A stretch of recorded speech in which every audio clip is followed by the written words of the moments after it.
Well, I really don't blame them because, as I said before, it's very, very tasty. Yes.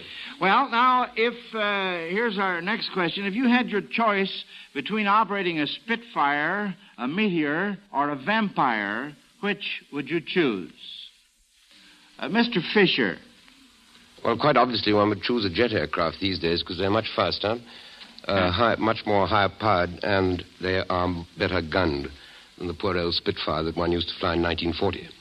The one that you used to fly, you say? Yes, I did. Oh, is that so? In World War II? Yes. Well, what do you know about that? It's very, very interesting. Now, for our next question, you contestants are to hear parts of some well-known songs played by our chief organist, Uncle Lou Webb. And you are to try to identify them and sing them in any language except English. All right, here's number one.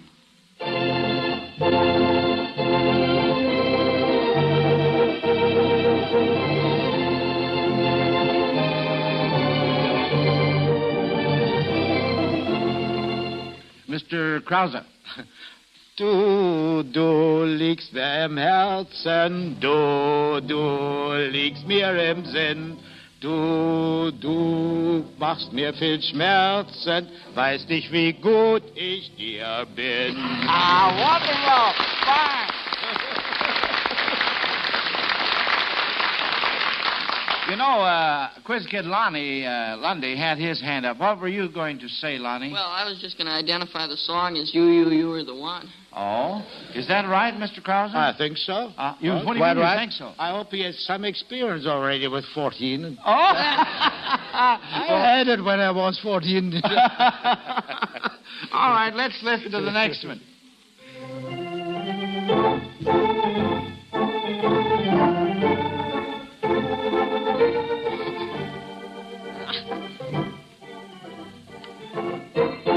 Mrs. Morettis.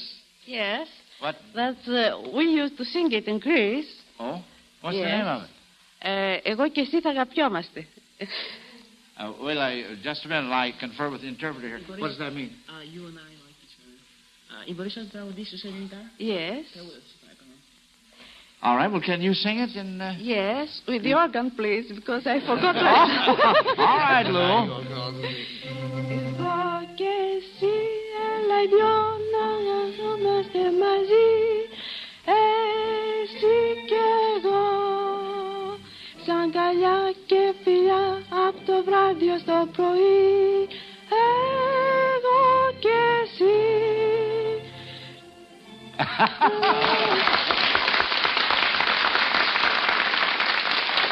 That's very, very fine, Mrs. Morettis. Very fine. Now, here's a real brain teaser. You are to tell which came first in each of the following cases. Which came first?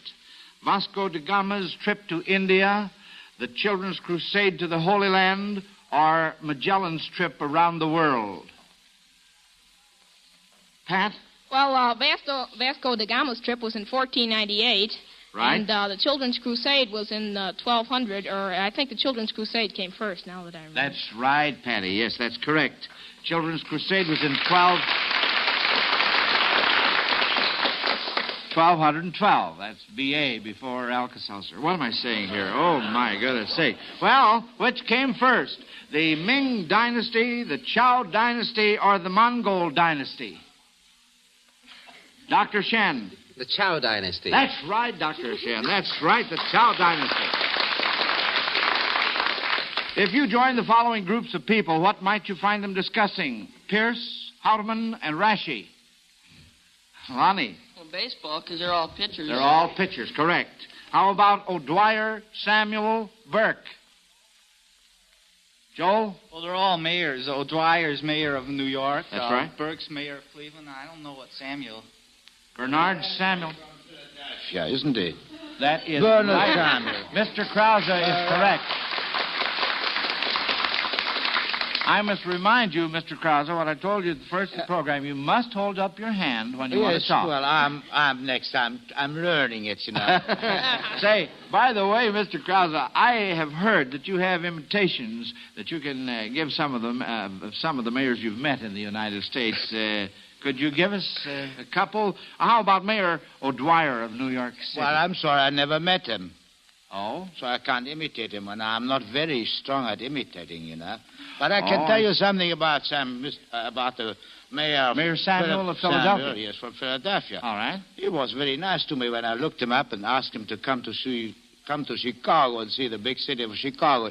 He right away said, well, the only city in this country, naturally, is Philadelphia. And he wants to have the International Fair next year in Philadelphia. I told him, no, we are all going to Chicago again because this is the place. Hooray for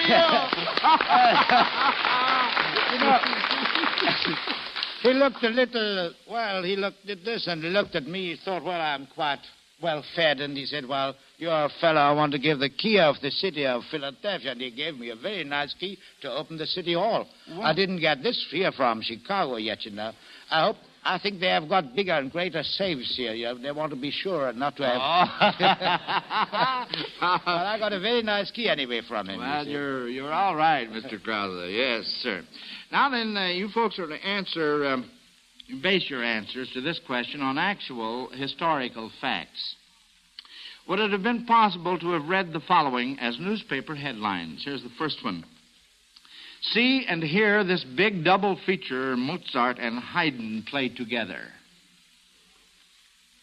Lonnie?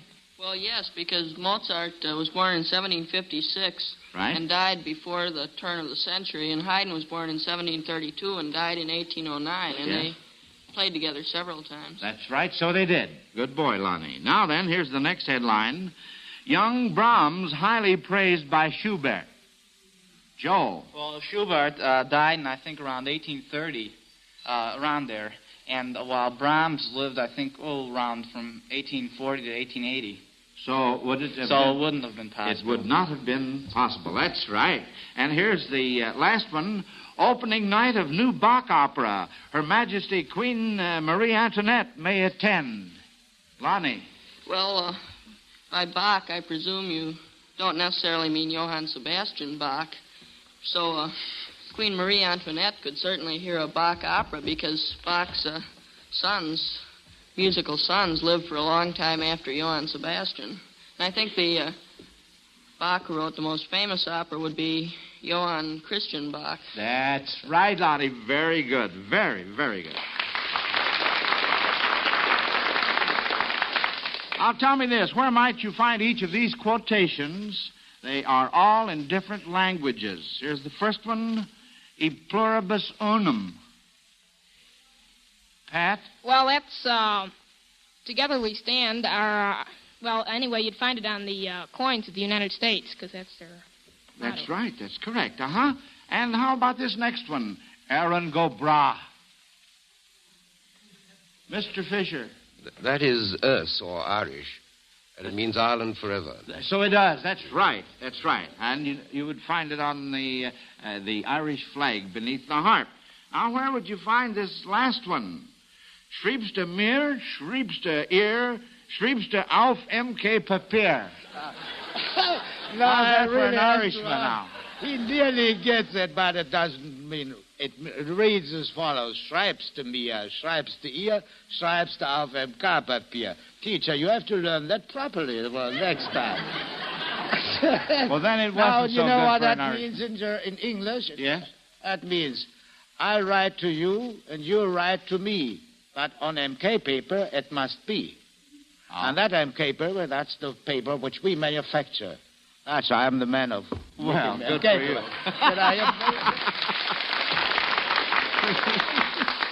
Now, just for fun, let's see what you contestants can do with a tongue twister. First, I'm going to try you quiz kids on a tongue twister written in Danish. And then I'll try our other team on one in English. All right, here's the one for you children, if I can read it. Furor flada flada floda. I think I got some of that all over me here. Who would like to try it? Patrick? Well, furor, flada, flada, floda.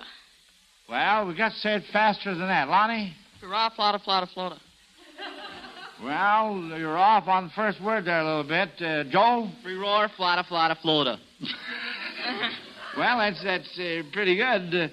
Incidentally, I think we better have Mr. Nielsen explain to us what that is. What does that mean, Mr. Nielsen? It just means 4 flat dishes of cream. 4 flat dishes of cream. And I think Pat did it right good. Well, good for you. Fine.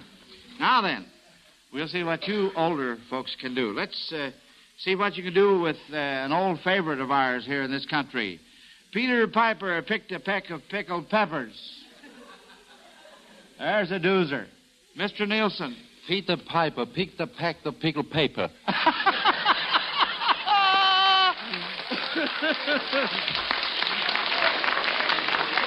Well, I would say that was a good try.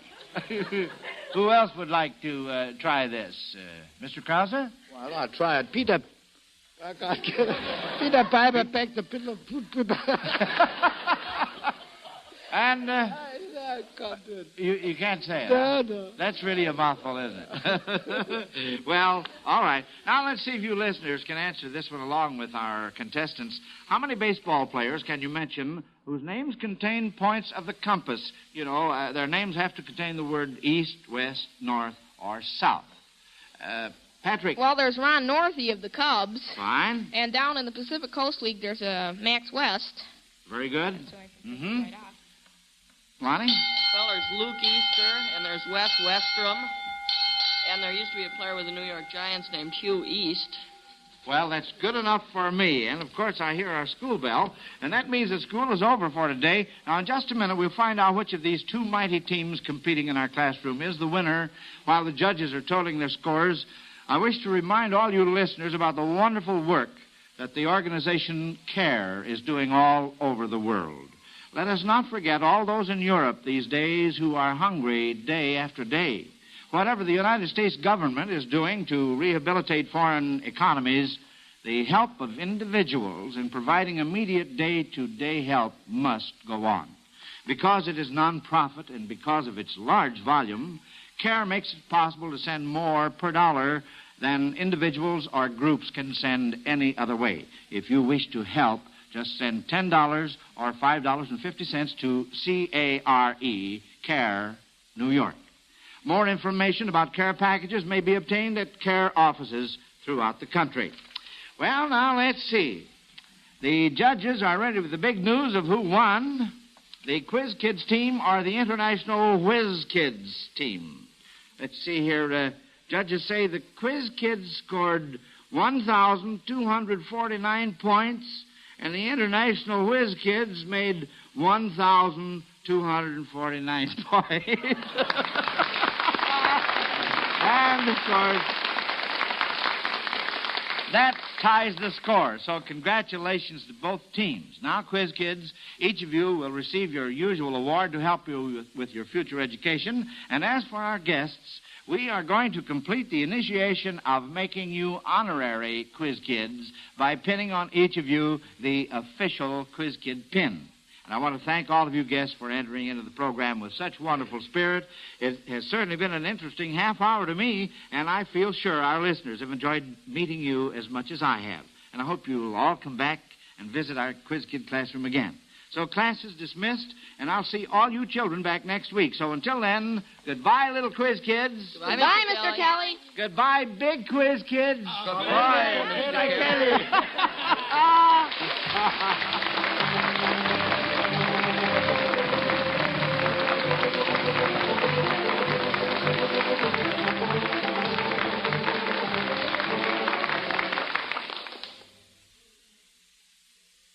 Quiz Kids is produced by Lewis G. Cowan. Programs, get your programs here. Jack Parr asked the questions tonight on Take It or Leave It as fortunate contestants try for the $64 question and for the jackpot. The Pet Milk Show features thrilling songstress Kay Arman with Emil Cote's choir and orchestra in a refreshing half hour of music designed for your listening pleasure. That's tonight on NBC.